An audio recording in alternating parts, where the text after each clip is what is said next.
Donc, les contacts avec la Syrie sont extrêmement difficiles à établir.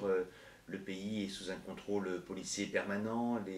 Les journalistes ne peuvent pas rentrer et nous-mêmes ne pouvons pas rentrer en Syrie. Donc nous dépendons de contacts que nous avons établis de longue date en Syrie. Pour ceux qui ne sont pas en prison, nous pouvons encore obtenir des informations fiables de la part d'un certain nombre de personnes en Syrie, intellectuels, avocats, étudiants qui arrivent à faire passer des informations sous différentes formes, mais c'est de plus en plus difficile et malheureusement la situation ne s'améliore pas. Malgré tout, nous avons maintenant des observateurs, des consultants, des chercheurs à la frontière jordanienne et à la frontière turque, et donc dans les deux cas, nous pouvons recueillir des témoignages extrêmement précis, concordants, pris indépendamment les uns des autres, de réfugiés qui racontent tous les mêmes histoires de répression extrêmement violente dans les villes d'où ils viennent, notamment Dera et Dir el Shogour au nord du pays. La contestation en Syrie ne diminue pas, à notre connaissance. Après 100 jours, on peut dire que quasiment toutes les villes de Syrie ont été touchées à un moment ou à un autre par des manifestations. Il est encore difficile pour les Syriens de s'organiser de manière à avoir le même jour, au même moment, des centaines de milliers, voire des millions de personnes dans la rue, d'autant plus que bien sûr la répression étant tellement violente qu'il est certain que des gens ont peur d'aller manifester et on peut les comprendre. C'est vrai qu'aujourd'hui, encore à Damas ou à Alep, pour prendre deux villes clés dans ce pays, de très grosses démonstrations n'ont pas encore eu lieu, certainement par peur, par contrôle policier sur la population, mais dans des villes beaucoup plus de province ou plus modestes, il y a eu régulièrement et sans s'arrêter, et avec toujours plus de monde, des manifestations, notamment les vendredis après la prière, ce qui est un jour bien sûr très symbolique pour les musulmans sunnites en particulier dans le pays. Et je pense que apparemment cette volonté de manifester reste importante et une grève générale est maintenant appelée par certains activistes en Syrie dans les jours qui viennent. La Turquie joue un rôle clé, bien sûr, dans toute la région, en particulier par rapport à la Syrie. On sait les relations chaleureuses qui ont relié Ankara et Damas au cours des dernières années.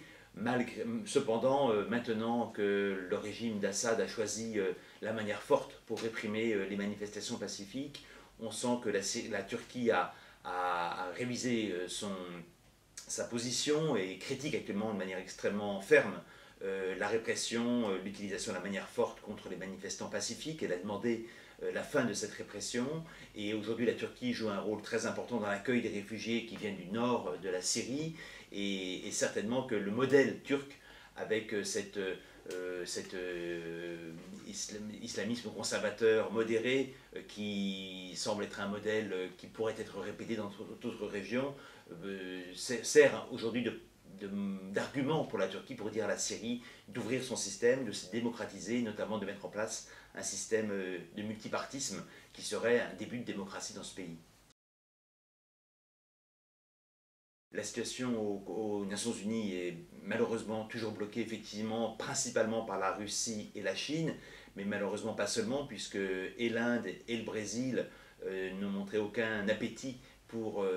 voter cette résolution, et il reste aussi des poids morts, on va dire, dans ce processus, et sans parler du Liban, qui est membre du Conseil de sécurité et qui hésite énormément, on peut le comprendre, à s'engager dans un rapport de force avec son voisin syrien qui, on le sait, a une telle influence au Liban. Donc on est dans une situation de blocage. Notre espoir, c'est que des pays comme le Brésil, l'Inde, avec l'Afrique du Sud, passent vraiment du côté de ceux qui veulent sanctionner la politique de répression du régime Bachar el-Assad et que la Russie et la Chine se retrouvent isolées au sein du Conseil de sécurité pour ne pas sanctionner la Syrie ou ne pas se prononcer au moins formellement, ne pas condamner formellement la répression en Syrie. Et peut-être s'ils sont isolés, ces pays, ces deux grands pays, hésiteront à mettre leur veto il semble qu'il y a vraiment une unanimité par ailleurs pour condamner la répression en Syrie. Donc ça c'est la stratégie, elle peut durer encore des semaines. Il faut être patient, mais effectivement, une résolution du Conseil de sécurité aurait un tout autre poids que les sanctions déjà décidées par l'Europe et les États-Unis, qui sont déjà un pas important, mais certainement qu'une résolution montrerait une unité de la communauté internationale par rapport au régime Bachar el-Assad et provoquerait peut-être au sein de ce régime des divisions qui pour l'instant ne semblent pas exister, du fait de la force de l'appareil militaire et policier syrien. Et donc cette résolution serait un signal extrêmement fort qui manque aujourd'hui pour dire à Bachar el-Assad que trop c'est trop et qu'il faut aller maintenant au-delà des réformes annoncées, il faut les mettre en place et réellement ouvrir le jeu et libérer les prisonniers politiques.